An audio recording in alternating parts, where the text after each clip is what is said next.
Армысыздар, құрметті көрермендер. Бүгінгі күнді біз созылу жаттығуларын арнаймыз, сондықтан экраннан алыстамаңыздар. Алғашқы жаттығуды біз қазір созыламыз. Біз екі қолымызды алға қойып,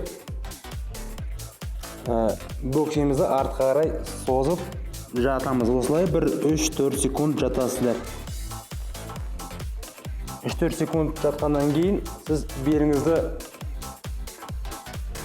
алға шығарып, осылай майысамыз. Назарыңыз жоғарыда болады. Осылай 5-6 рет қайталайсыздар. Ең бұл жерде жоғары қарай шығарамыз.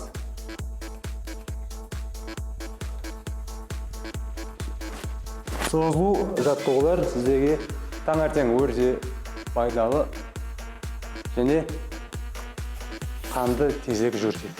Келесі жаттығу біз екі қолымызды артқа қойып, жамбасымызды алдыға шығарамыз. Және екі тіземізді оң жақпен және сол жаққа бүгеміз. Қайтадан артқа және қайтадан алдыға.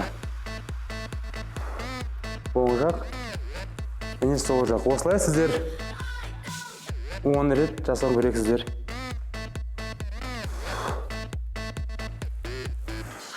Бұл жерде сіздің жамбасыңыз, буындары және иықтарыңыз жақсы созылады.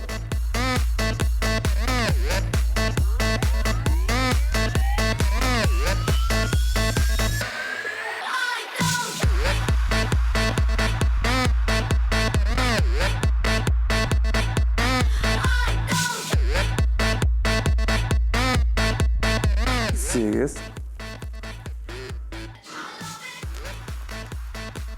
9, 10. Келесі жаттығу, аяғыңызды қатты ашасыз және бір қолмен оң аяғыңыздың астынан ұстайсыздар, тобыңыздан. Оң қолыңыз сіздің үстіге қарайды.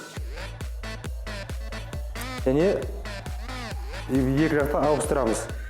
Оң аяқпен сол аяғыңызды ұстаймыз, сол қолыңызды жоғары қарай.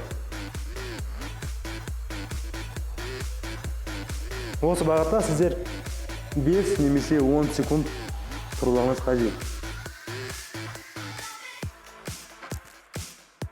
Бұл жерде сіздің арқаңыз және тағы да иық буындарыңыз жақсы созылады. Құрметті көрермендер, осымен бүгінгі созылу күні аяқталды. Алдағы уақытта кездескенше сау болыңыздар.